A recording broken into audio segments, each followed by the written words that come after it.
Let all mortal flesh keep silence,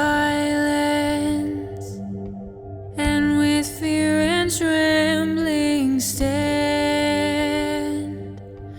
Ponder nothing earthly minded, for with blessing in his hand. Father Tony's reflection this week on the rite of passage for the Cherokee boy who was blindfolded in the wilderness all night and who only in the dawn recognized that his father had been sitting with him, keeping him safe the whole time, reminded me not only of the fact that God is with us even when we don't see him, but of my own experience of a vigil in the woods.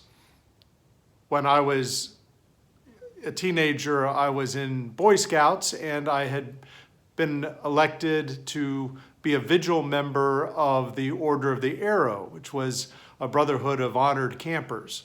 And the process of entering into vigil membership included an overnight vigil in the woods. And you had to not be blindfolded all night, but you had to keep a fire burning throughout the course of the whole night. And I did that down at Camp Crooked Creek, and they put me out in a place in the woods. Now, it did have a shelter that was there, so that was of great benefit, it would turn out, because some horrible storms came up over the course of the night. And I had built my fire and had lit my fire, and in the midst of the rain, as it continued to rain harder and harder, I kind of thought the only way fire is going to survive is if I get it as hot as I possibly can. And so I put all the extra firewood that I had on it, reserving just a little bit to the side, and tried to keep that dry. I let the fire burn high and burn hot, and tried to even evaporate because of the heat, the rain before it hit it. And that was somewhat successful. It worked for a while, an hour, 2 hours, and then it started to burn all the fuel, and the fire went down and down and down, and then the rain started to hit the wood, and it went down further, and then the flames went out. And I thought, I'm not going to be successful to become a vigil member because my fire will have burnt out. In the dawn, I went and dug through the wet wood on top and dug deep, and the water had, of course, come in over the top and had seeped up in the coals from the bottom. But in the middle of the coals, there was still a hot ember. And from that hot ember, I was able to light the fire again. Not only is God with us when we don't see him, but God is within us.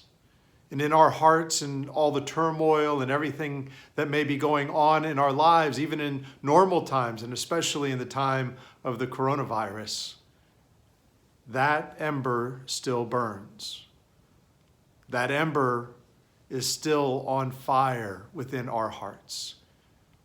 I had to blow on the ember. I had to put some kindling next to the coal, and I had to let that fire ignite again. But the divine presence within us continues to glow. It continues to burn.